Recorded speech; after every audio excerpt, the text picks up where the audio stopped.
All right, let's get into it. Today we're going to be talking about running back sleepers. And by sleepers, I mean running backs that are going after the first 8 rounds. So the first guy on my list is Antonio Gibson. And I'm super excited about Antonio Gibson for the 2020 NFL season. And I actually made a video in one of my previous episodes on Antonio Gibson. So if you want to check that one out, I go into way more detail and I talk about way more of Antonio Gibson and his situation in Washington. So definitely go check that one out because I gave a lot of good information in that one. So the first guy on my list, Antonio Gibson, he has the most upside out of anyone in this list, period. He's not only a running back who can catch passes, but he's also a running back / wide receiver hybrid. So not only will he be getting carries, but he also will be lined up in the slot playing wide receiver as kind of that Swiss Army knife that I mentioned in the last video. Now, this kid is extremely explosive. He averaged 16.5 yards a catch his junior year. And then his senior year, he followed that up with 19.3 yards a catch. And in his senior year, he got 33 carries, where he kind of started to get a feel for the running back position, and he averaged 11.2 yards on the ground. Yep, this kid is extremely explosive. So you take that into account that he was compared to by Ron Rivera and Scott Turner to be a Christian McCaffrey type of player. Like, do I need to remind you that Ron Rivera and Scott Turner both coach Christian McCaffrey? Let's take a look at the roster, and it's really nothing to be afraid of. Like, who do we got here? He's the best pass catcher on the team, no doubt, no questions asked. Right off the gate, he's going to have that third down running back role on a team that's going to have to pass the ball a lot in Washington. And not only is he gonna get catches out of the backfield, but again, they're going to line him out in the slot. Dwayne Haskins, we saw Steven Sims in the slot last year dominate in those last couple of weeks.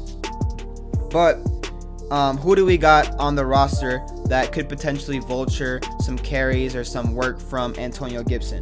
Darius Geis, injury prone. Adrian Peterson, washed up. Bryce Love, question mark. We don't really know.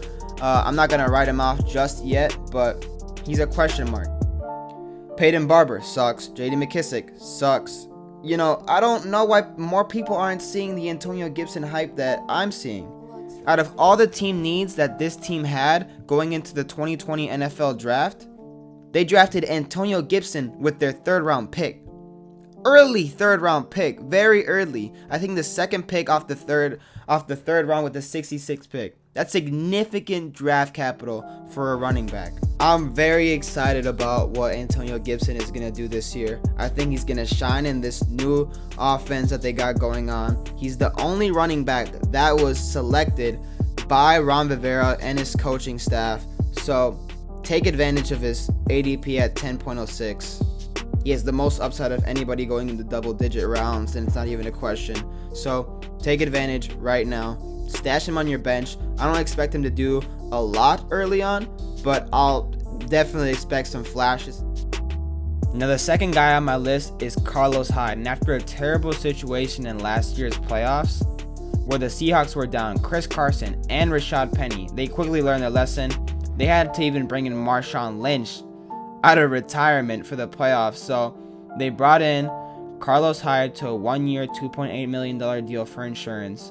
And the reason why I believe Carlos Hyde is a sleeper in 2020 is because not only is Chris Carson injury prone, especially now with his hip fracture that he suffered late in the season, but Rashad Penny is likely to start off the year in the PUP list because he tore his ACL late in the season.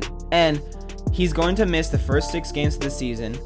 And even if he comes back, guys that have suffered an ACL injury have had numerous problems coming back the second year after they recovered. Guys like Dalvin Cook in his second year in the league. Guys like Darius Geis in his second year in the league. And both those guys actually tore their ACLs really early on in the season, and they still had problems in their second year back.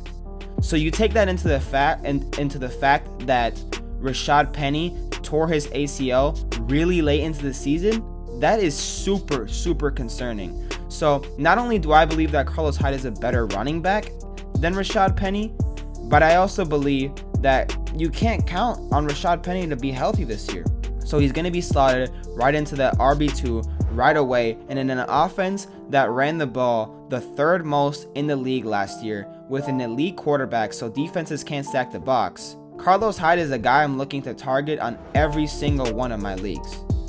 Now let's talk about Chris Carson, who he himself had an season-ending injury as well in the later part of the season as well. He had a hip fracture in the late part of the season, so he doesn't have that much time. He didn't have that much time to fully recover like other running backs or other players who had similar injuries. He's going to be getting tackled in that hip every single time he gets tackled. Pile that onto the fact that he gets injured every single year and the numerous problems he's had with his health. That's not a good look for both of these guys. And if both of these guys go down like I predict, Carlos Hyde is in for a workhorse role.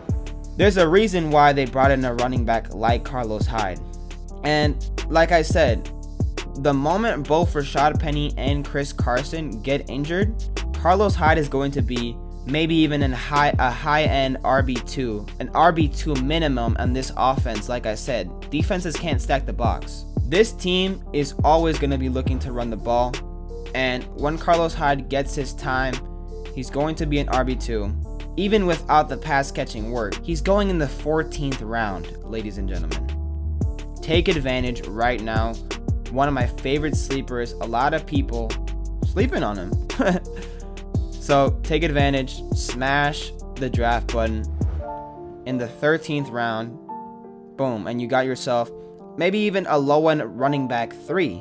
The third guy I got on my list is Phillip Lindsay. Now this is pretty much a guy that's getting left in the dust, and after putting back-to-back 1,000-yard seasons on the ground, everybody's sleeping on Lindsay.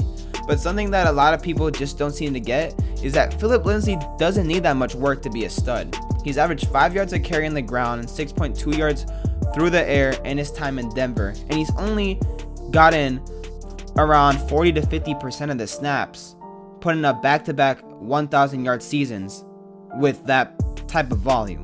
I do think his volume will dip in 2020, of course, as the team brought in Melvin Gordon to a 2-year, $16 million deal, which clearly indicates that this is Melvin Gordon's backfield now. But even with under 40% of the snaps, I think Phillip Lindsay can be an RB3, especially in this offense with all these weapons that they acquired this offseason. And something that really got me fired up, and I know you shouldn't put emotion into fantasy football. After the Gordon signing, Lindsay put out a tweet that said, I'll tell you this, things always look sweet on paper. # we gonna see. You know, that kind of got me fired up, but as if this guy didn't have enough motivation. You know, he's an undrafted free agent. He had to earn a spot on the team, becoming the best running back on the team, all odds stacked against him, becoming the starter, and after a blink of an eye, an overrated system running back comes in and takes your place. Lindsay is more motivated and working harder than ever, and as if you couldn't tell by the way he runs, by the way he trains. This is where I see talent taking over, and in a new improved offense with all these weapons, Drew Lock coming into his second year.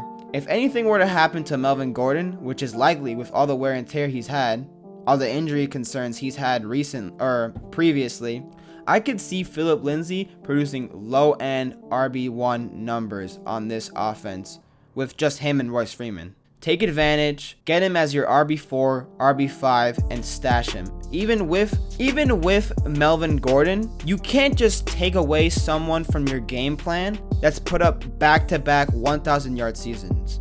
As explosive as he is, I see Phillip Lindsay at one point in the season becoming the starter and showing everybody what he's made out of and showing everybody that he deserves a new contract with this team. So take advantage of the 9th round price tag. I think that's a fair price for him as your RB4, RB5. Get him on your team and thank me later. The last guy I have on my list is Nyheim Hines, and this is if you play on PPR. If you don't play on PPR, you play on standard. You can click off the video right now, but if you want to listen to my analysis, thank you, I guess. But Nyheim Hines, my last sleeper, and I know what you're thinking. How can you put Nyheim Hines on this list? You know the Colts just drafted Jonathan Taylor in the 2nd round. You know the Colts still have Marlon Mack. Yes, I know that. But Frank Reich, head coach of the Colts, clearly stated that this is going to be a 3-headed monster, at least to start off the season. And with Hines projected to get more work coming into his 3rd season in the NFL, Phillip Rivers leading this offense, we could potentially see an Austin Eckler type of season. We all know that Rivers loves to target his running backs out of the backfield because he can't throw it deep. His arm just isn't there anymore. So you take that into account in this new offense, and I quote, Frank Reich said, "It wouldn't surprise me if Nyheim Hines got 10 catches in a game this season." 10 catches is extremely valuable in PPR. We could potentially see an RB3/low-end RB2 type of numbers coming out of Nyheim Hines, especially in the early part of the season when this 3-headed monster is taking place before Jonathan Taylor breaks out. And this is kind of a guy that I could see going into a lot of waiver wire lists, and a lot of people looking to acquire him after they realize that this is going to be a 3-headed monster to start off the year. But be aware that I do believe that Jonathan Taylor will take over. Talent will prevail in this backfield, but I think that's going to be in the 2nd part of the season. So early on, you could potentially be flirting with RB2-like numbers from Nyheim Hines, and a guy that's being drafted in the 12th round, closer to the 13th round. That's extreme value, and I love that from a guy that, you know, you could plug into your flex if you need it, and just a guy that you could potentially even get for trade bait, especially to start off the year. He's probably going to be one of the players that I list off as one of my players to trade away, because I do believe that he'll have a pretty good start to the season and get colder as Jonathan Taylor starts to become the workhorse in this backfield. But yeah, that's my opinion on all these players and all these sleepers that I talked about today. Make sure to like this video, and I'm out.